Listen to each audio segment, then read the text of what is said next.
নির্দিষ্ট ধর্মীয় গ্রন্থ স্পর্শের পরপরই নতুনভাবে মা আর মাতৃভূমির মর্যাদা রক্ষায় দৃঢ় অঙ্গীকার ব্যক্ত করে হাত নামিয়ে নিচ্ছে বিপ্লবগণ। ওরা এখন আত্মবিশ্বাসে বলিয়ান হয়ে অর্পিত দায়িত্ব পালনে প্রতিশ্রুতিবদ্ধ।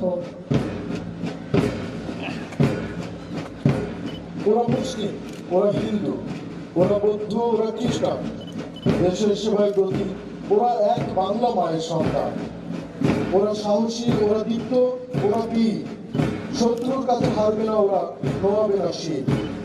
ওরাই তো সতেজ, ওরাই উজ্জ্বল, ওরাই তরুণ। দেশের তরে প্রাণ দেবে, রাখবে বিজয় অরুণ। ওদের সকলের একই আদর্শ, আমরা সবাই সত্য ও ন্যায়ের পথে চলবো। আমরা সবাই স্বদেশ প্রেমের দীপ্ত শিক্ষা চলবো।